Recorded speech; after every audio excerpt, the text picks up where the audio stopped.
Hey, this is Pastoring in the Digital Parish, your resource for building your digital ministry toolkit and bringing your congregation into the digital age. This is a special episode. We're joining together with CrossFire Faith+Gaming, and Reverend David Petty is going to join us as well so that we can learn about their story in entering into digital ministry, how it started and how it's going, and also how they're doing some discipleship in a new and innovative kind of way. Plus, this episode is special because we're streaming live as part of the United Methodist Podcast-a-thon. This is actually wrapping up what's been a full week of live streams on Resource UMC Facebook page. You can follow back. It's been a great week talking about discipleship. So check out the Resource UMC Facebook page or resourceumc.org. While we're on that, I do have to let you know that this has been sponsored, of course, by resourceumc.org. It's your one site to click, find, lead. So don't waste your time searching multiple websites. Discover content created just for leaders like you. Whatever your ministry, you'll find everything you need at resourceumc.org. We found here on the Pastoring in the Digital Parish podcast that there's just a lot of use in hearing the stories of other digital ministry practitioners. So today we're partnering with CrossFire Faith+Gaming to learn their digital ministry story. Reverend David Petty is with us. He's the founder of CrossFire, and we'll get into the how and why he decided to do all that in a little bit. He's also currently serving as senior pastor at St. Paul's United Methodist Church in Colorado Springs, Colorado. He's worked in film production, in business-to-business marketing, and in camping ministries. David, anything else you want to throw in there? No, there's nothing else I can think of. I think that's most of it. Yeah. All right. Well, and photography, I guess. Yeah. I was a professional wedding and portrait photographer for 10 years. Yeah. Oh, right on. Okay. All right. Which probably comes in handy in figuring out some ways of representing what we do in digital space. So let's go back to the beginning of CrossFire Faith+Gaming.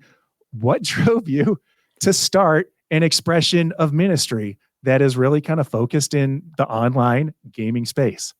Yeah. So rewind back to 2017. I was fresh in ministry. I was only in ministry for a couple of years.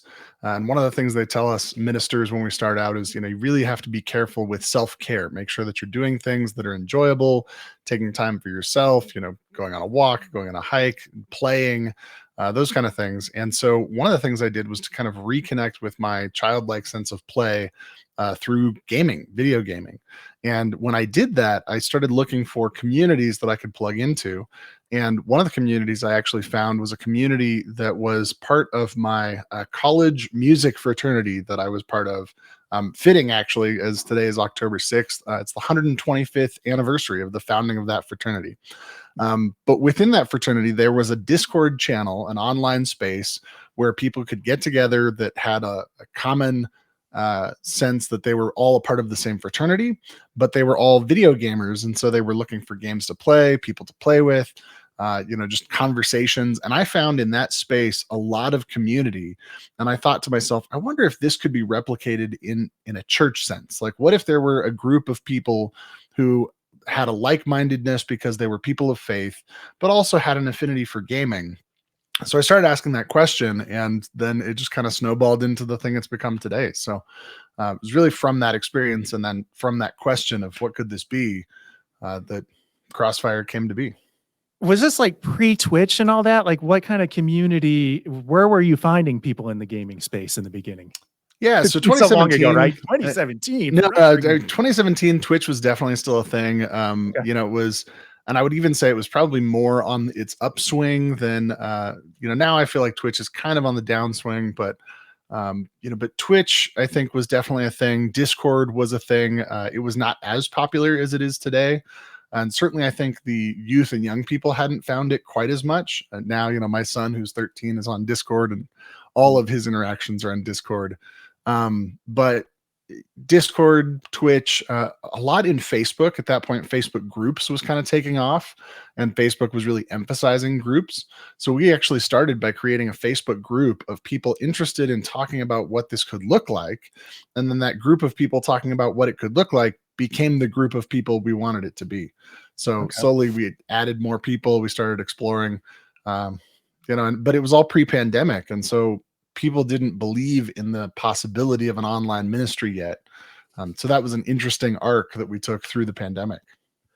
Well, when you first felt the push of the Holy Spirit or heard that call towards digital ministry, like what did you imagine what did you imagine the mission of the group was going to be? Like, what were you going to do in practice? Yeah, I think initially my goal was to find a space where people could feel welcome who had otherwise not felt welcome in a church.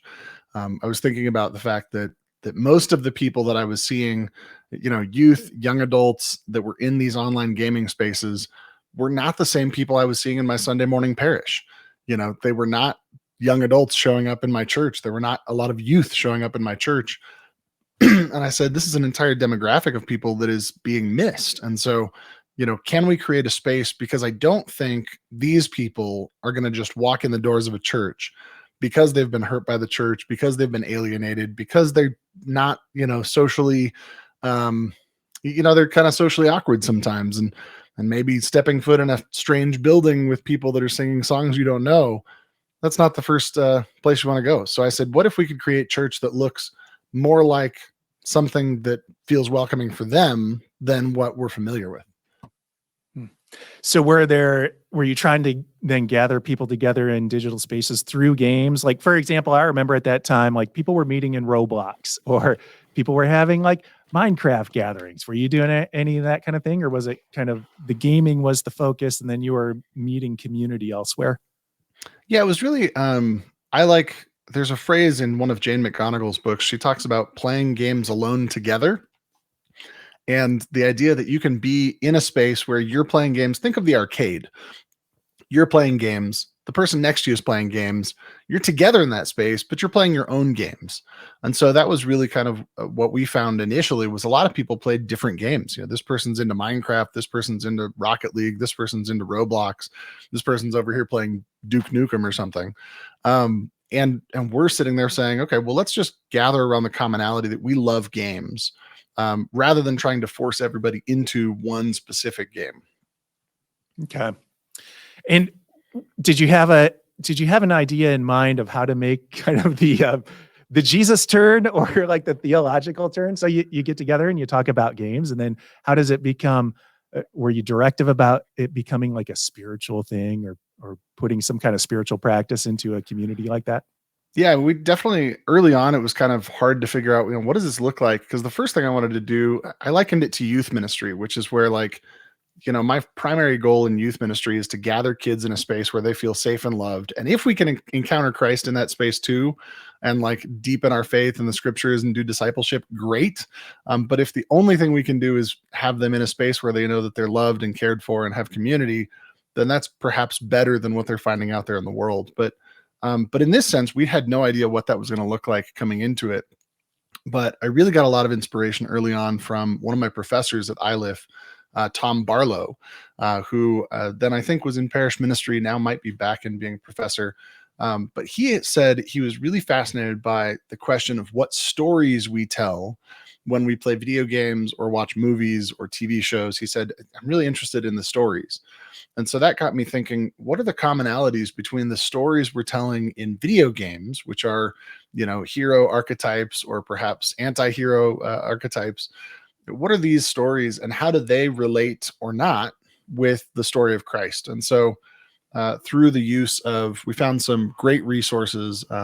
There was a book called Thy Geekdom Come, and there's a part 1 and part 2. One's fantasy, one's sci-fi. And they just look at pop culture references and how they relate back to the Christ story. So through that, we then started doing devotionals. It was like, here's a devotional from Minecraft. Here's a devotional from Star Wars. Here's a devotional about the Mandalorian, or Doctor Who, those kind of things. Okay. And what does your devotional look like in a digital meeting? So often we would have somebody read the devotional from the book. And usually the devotional in the book starts with a scripture. And so we would actually say, okay, let's just popcorn read the scripture. We would read through the scripture. We would then read the devotional. And then usually at the end of the devotional, there's 3 or 4 questions. And then we would let that guide our questions in the gathering. And so sometimes it was, all right, this is 5 minutes of questions and we're not really going deep and we're just going to that's going to be what it is tonight. And sometimes it would be the next 2 hours and we're still talking about, well, what do you think about that? And that's really interesting because I've never thought about that scripture in that way. Yeah. I like how you've compared this to youth ministry, because that's my experience. And this is really kind of hitting because, some nights like you gather students together and, the conversation is off the wall. It's about Taco Bell or you're just not able to get onto that devotional point. I know that in my practice of youth ministry, sometimes we would come across a game that really just kind of ignited the enthusiasm of the students. Like sometimes they would show up just to play that game. It might be like 9 Square in the Air, or we had a card game called Mafia that they were really into. Was there a particular video game early on that really kind of ignited the CrossFire community like that? I think Minecraft was big for a lot of our folks for a while because it is kind of a universal game. It's on all the platforms. So we actually still have a couple of Minecraft servers going, one creative and one survival, because we found those 2 types of Minecraft players are very different. Okay. Whether they want to play Legos or whether they want to, go out there and fight zombies. But that became a place for community that a lot of people got into.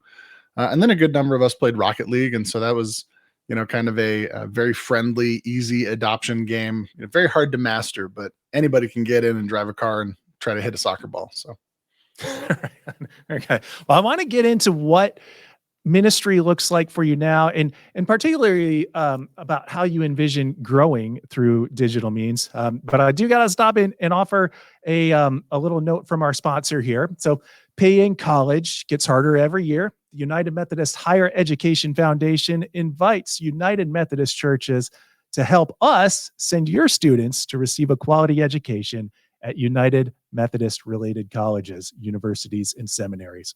When your church sponsors a $1,000 scholarship for a student, our foundation matches that. Additional matches from participating schools and United Methodist Conference foundations may bring the grand total up to $4,000 per student. This popular scholarship program not only benefits students and families, but also supports our United Methodist schools. You can learn more about the United Methodist Higher Education Foundation's UM Dollars for Scholars program, as well as other scholarship opportunities at umhef.org today.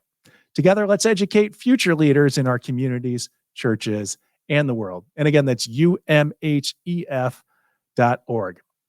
All right, David, we're talking about raising up disciples, educating people, and reaching people in new spaces. How have you gone about in the past, and how do you go about today drawing people into the ministry? How are you making connections? Yeah. Before I get into your question, huge thank you to UMHEF for that sponsorship. I was a recipient of some Dollars for Scholars funds back when I was at iLift School of Theology. So thank you to UMHEF for sponsoring this podcast and sponsoring my education. So right on. So back to the question about digital discipleship and finding new people. I think early on we took an approach that was kind of the shotgun approach, that we wanted to be a little bit in all spaces, which is challenging, I think, in a lot of ways. But we have an Instagram that we post on regularly. We still post in our Facebook groups and our Facebook page. Twitch has been a big one for finding people that just kind of stumble across our feed and then say, "Oh, I really enjoy your content," and then they join our community and participate in our Monday night Discords. So, I think we still post on X, formerly known as Twitter, but I'm not sure. I think it's just a connection that goes there. But trying to show up in as many spaces and places as possible, and then telling our story, some of that has been developing our story for the last couple of years, and then getting out there and talking about it in our conference. And this is, as you mentioned, I'm a full-time pastor. This is like a tiny side thing that I do. So it's been challenging a little bit finding the time to get out there and really spread the word. Yeah. Well, as you bring that up, how have your congregations responded to some of this stuff? Like, are you finding that people within your congregation get into it, or are most of the people who you're connecting with beyond your congregation? Mostly it's people beyond my congregation. When I was in Meeker, I had a couple of people that were in the community, and Meeker, my former church, was a very small town, tiny rural town.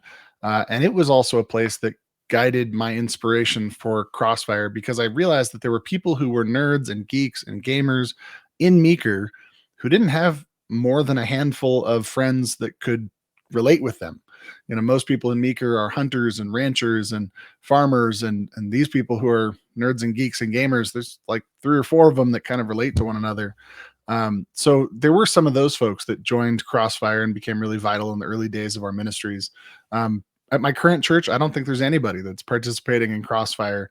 And so in some ways that's a neat lack of Venn diagram, if you will, that I'm ministering to people who are completely different in the online space than those people that I'm ministering to on Sunday mornings and throughout the week. Yeah. Okay. It's not a call out in any way, but it's just a note that it's like, hey, this is reaching new people who are not otherwise responding to what might be like a more traditional expression of church, right? Right. And often the conversations I have with the folks in my churches, when I tell them about the ministry that I do through CrossFire, they say, well, look, I don't understand video games because I'm 78 years old. And not that 78-year-olds can't get into video games, but they tell me, look, I'm 78. I've never been into video games. But you know what? My grandson would love this. And I hear that all the time. Yeah. Cool. Well, the theme of these shows that we do on pastoring in the digital parish sometime is how it started versus how it's going. So what does the rhythm of ministry look like for CrossFire today? Yeah. So the rhythm really it's kind of a weekly rhythm, and there's 2 things going on. I would say there's our normal weekly thing, and then there's the summer camp that we just got started last year. So that's a whole other thing. I'll talk about that in a second. But on a weekly basis, we post online in a variety of channels about upcoming games. We post some devotional topics, try to kind of post inspiring things. And then we interact throughout the week in our Discord channel. That's kind of the sacred space, if you will. That's the common held space where pretty much everybody that's a part of CrossFire participates in the Discord. And then Monday nights, we gather at 8:30 Mountain Time every single Monday. And I think we haven't missed a Monday in probably 3 or 4 years, except for some holidays we've taken off. But pretty much every single Monday at 8:30, we gather, and however many people show up, we have fellowship time. We check in with one another, and then usually we do a devotional. We've even done communion on there sometimes. We'll say, hey, first of the month, let's go ahead and do communion together. So it's a really special place. So, and I would say that's the regular rhythm of ministry. Occasionally, usually 1 to 2 times a week, we will stream on Twitch by either myself or my co-host on the podcast, Russ Dornish. And then we also post a podcast once every 2 weeks. That's usually related to something in digital ministry, around gaming. In the past, we've talked about how to use gaming in youth ministry, whether games are sinful. We've talked about parenting gamers. We've talked about upcoming video games. We've talked about violence in video games, all sorts of different topics. And then the summer camp thing really came about a couple of years ago. We wanted a way to really reach out to youth specifically. And I heard the kind of call from my own children that were saying, I don't really want to go to summer camp because I just want to stay home and play video games with my friends. And, especially during the pandemic, that was one of the only ways that kids interacted with their friends was through video games, through Fortnite or Minecraft. And so I said, well, what if there was a summer camp where you could go and make friends and play video games and have the summer camp experience? So we created a summer camp. We did a trial run last year in the Denver metro area. And we had a day camp model, kind of a summer camp for a full week. And then this next year, we're looking at doing another Denver day camp model and then doing an overnight weekend model up in Bozeman, Montana. So those will be really exciting and unique ways for youth to engage in an in-person basis that a lot of youth are not getting. I mean, we talked about the lack of couch co-op that, like, when I was a kid, I was playing on the same couch with a friend of mine, and kids nowadays don't get that. But I tell you, the camaraderie that they felt playing video games together in the same room, for some of those kids, I think was life-changing. Yeah. Well, you talked about not missing a Monday night for 3 years. Now, certainly you have not been at all those Monday night gatherings, have you? Not every single one of them. Usually it's Okay. between myself or Russ or Brian Swift that's hosting it. And we just make sure somebody's on there. And, Yeah. I think it's organic, right? It's not unlike a church that requires somebody up front to lead it and everybody else to be in attendance. It's much more circular in, the kind of the Knights of the Round Table, if you will. Everybody's kind of on an equal playing field, and we come and learn from each other. So, but those Monday nights have happened and people have gathered, whether I've been there or not. Yeah. My question was pointing towards this idea then that you're using these digital spaces then to kind of elevate some people into leadership, so that it's not just like a broadcast of, you as the leader and everybody else is just kind of consuming, but there's enough interaction where people are being brought up into an empowerment in leading the faith community. Are you directional about that in some way, or does it happen more or less organically? Absolutely. We're early on. I think we decided, as much as we wanted to be in all of these digital spaces, and I didn't mention, I guess we are on TikTok, but as much as we wanted to be in these digital spaces, we did not want to be influencers. I did not want to become a celebrity. This was not the goal of why I created this thing, was not to make myself famous or make myself well known. My goal was to create a really awesome space where people could gather. And so lifting up and empowering the laity, if you will, coming up on Laity Sunday in a couple of weeks here. But lifting up and empowering lay people to lead and gather and learn from one another, I think was huge. And quite frankly, I'll take a page out of Wesley's book. If I get in trouble for letting lay people serve one another communion, then so be it. But so far, to my knowledge, that hasn't happened. So don't bring me up on charges. But we're getting some affirmations in the chat. Nathan says, well, to be fair, that nobody wants to be on TikTok. I guess we all just feel like pulled into TikTok. Also, invitations to bring your camp to Charlotte.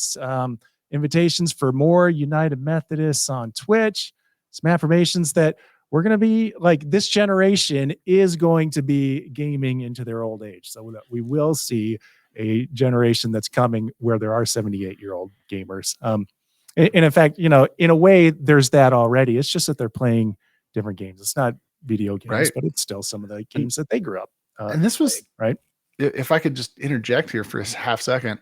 Early on, I did a lot of study around like, what is gaming and like, what are the stigmas involved in gaming? And people would tell me things like, I don't understand Twitch because you're just going to go on there and you're going to watch other people play games. And I was like, we do that every Sunday. Like we turn on the television and we gather with other people and we watch people play games. Totally. Right. Like, yeah, it's football, soccer, baseball. We watch people play games. And then the idea of people playing games, like we've been playing solitaire for a long time. My grandmother had a bridge club that met once a week. That wasn't a productive thing. So the idea that there are people out there who are gamers, video games definitely brings a different element to it. And I do think there is something to be said that video games are not as physically engaging, perhaps, but there's also an ability level and an ableism that we have to address, that for video games, there are far more games that are accessible than, not everybody can go out and play football. But a lot of people can play video games who can't play football. So, yeah.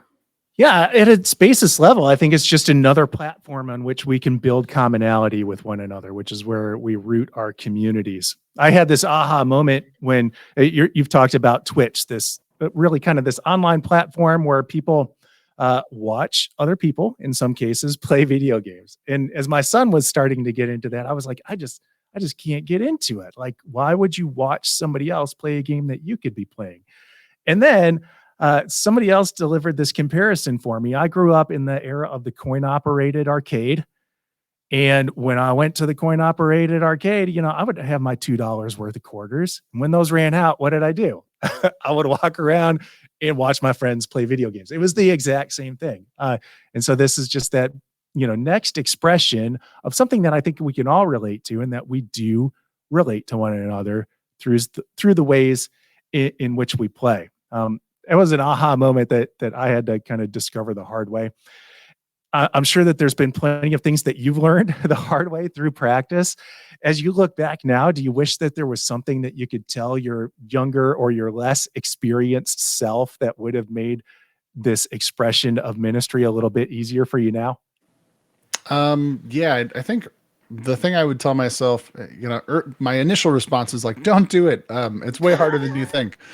But I think That is the so thing I would have told myself was, do not expect this to be a good business. Expect this to be a great ministry. Mm, And I still hold to that. I think that, the business model of Crossfire has not played out yet, right? Sunday morning church, we've got a good business model for running an institution. We have regular donations. We understand how the money comes in, the money goes out. We've created this sustainable institution for a long time. We're still figuring out what that model looks like for financial sustainability into the future. But it's the donations don't come mostly from the people who are benefiting most from the ministry. So finding people to partner with, finding organizations like right now we're sponsored by the Boulder Spirit Foundation, which came out of the sale of a church camp and then also was kind of instrumental in helping us think through the camp model. But finding partners like that who are willing to say, we're going to invest in new ways to reach youth and young people in new spaces, even though we're not sure what the financial sustainability model looks like yet. So I think telling my younger self to say, just bear with it. You're going to do great ministry, but it's not going to pay for itself. yeah. And when you talk about business model, you're not talking about like, hey, this is my model for generating passive income and I'm going to retire from ministry like at the age of, No. 51. Yeah. This is just talking about like sustaining your costs and that kind of thing, right? Right. Well, Yeah. and we talked early on. I said, what it takes for any church, which is also why I've been very intentional in not calling Crossfire a church. It is a ministry. We are not a church. We also try to empower local churches. And so we make connections with local churches to say, how can you do youth ministry? How can you do young people's ministry? How can you empower people through the use of gaming? I don't want to take away from the local church if people are finding community there. So we are not a church, we're a ministry. But what it costs a local church to pay for a full-time pastor, with benefits, with housing, all that kind of stuff, let alone insurance costs and everything else. I don't see an online ministry funding that fully without a whole lot of help or 10,000 followers. That's the kind of challenge. So yeah, so that's what I'm talking about when I talk about business models. Like, what do the finances look like, and how is this sustainable? And in my mind, the only way so far for us that it's sustainable. I know other people are kind of teasing out what that model might look like for online ministries. But for us so far, the only way that it's sustainable is that it's part of my calling as a pastor, and it's not my full-time job. Yeah. Again, it goes back to the comparison with youth ministry, however, not to say that a gaming ministry is a youth ministry, but that a youth ministry in itself is not sustainable, right? In terms of money, like those students are not given the money that sustains the youth ministry. It comes from elsewhere. Usually, it's a missional expression of the faith community. And so do you see it as kind of that kind of extension of ministry? Right. I think you look at a number of different ministries. I mean, you look at urban ministry, you look at homeless ministry, you look at youth ministry, all sorts of those ministries are not sustainable in and of themselves. Like you said, if I'm doing ministry with the homeless are not paying for the ministry that I'm providing to them. Totally. So instead, I need to find partners, I need to find stakeholders, I need to find investors who are willing to say, this is valuable work, and reaching these people with the message and love of Christ is valuable. We've talked about where you've been, what you're doing now. What are you dreaming of doing next? Yeah, I mean, I think we've talked about really expanding that summer camp model into multiple places, into multiple weeks. We've also talked about trying to engage a little bit more on the West Coast. So that's another possibility. But really, I think we've found a good groove. And I would say go back to the phrase of the only difference between a groove and a rut is how long you've been in it. But we've found a good groove in what we're doing right now. And so I think just trying to find new ways to reach people and trying to stay in connection with people and figure out what it is that people need in their own spiritual development and how do we empower them for that work. Right. Cool. All right. Well, again, where can people find out more about the ministry? Yeah. So the easiest thing to remember is Church for Gamers, which again, we're not a church, but it's a good URL. Church for Gamers, that's church, FOR gamers.com. You can also find crossfirecast.com, crossfirepodcast.com.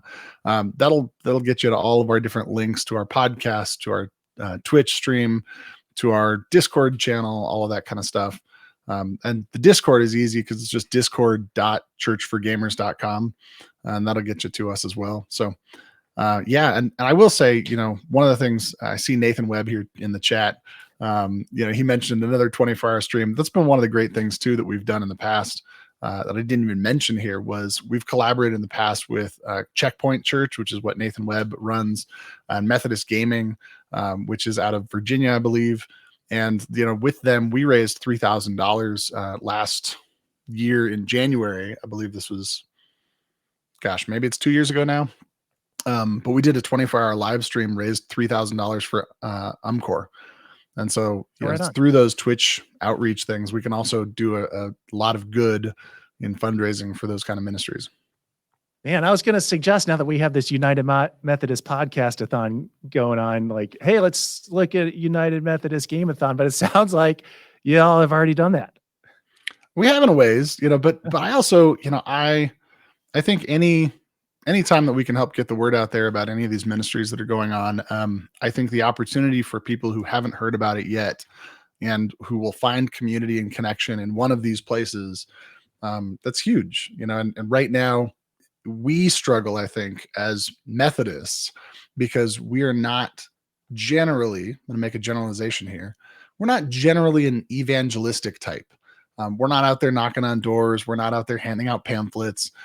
But this kind of ministry requires some evangelism to get out there and spread the word. So, so we've got to kind of relearn what healthy evangelism looks like and spread the word so that people can get engaged. Yeah. Okay. Well, man, I was ready to close up, but you just might have opened a can of worms here. So, but we'll try to make this last question concise then. So how do you characterize then evangelism in a digital gaming space? Yeah. So I think, to me, let me start with characterizing evangelism in general. To me, evangelism is about helping people who want to connect to find ease in connecting. And I'll make a connection here when it comes to sales, right? Because in some ways there's parallels with sales.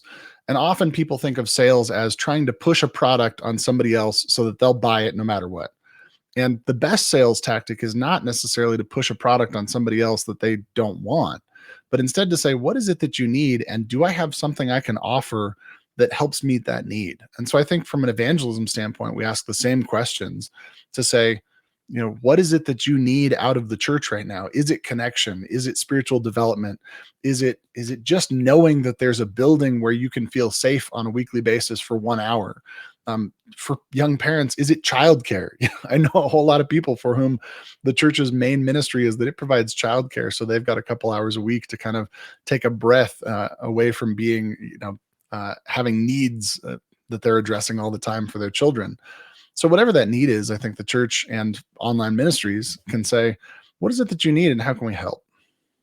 Cool. And you use that advertising comparison, and it's not always about money. For people who have listened to this podcast, you've probably heard me say before that when it comes to advertising and marketing, like, we're not driving towards a sale, we're driving towards the opening of a relationship. And so when we talk about advertising and marketing, like, that's the means through which we allow ourselves to be known, which in and of itself is the way that we can kind of carry the good news into digital spaces, in gaming spaces, and just letting ourselves as people of faith be known. So thanks for doing that. Thanks for extending yourself in ministry in that way, and for sharing the story of CrossFire Faith and Gaming with us, David.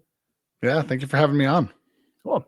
Well, this has been a lot of fun. It's a wrap for Pastoring in the Digital Parish, and this is a wrap for our week of United Methodist Podcast-a-thon for 2023. So what's next?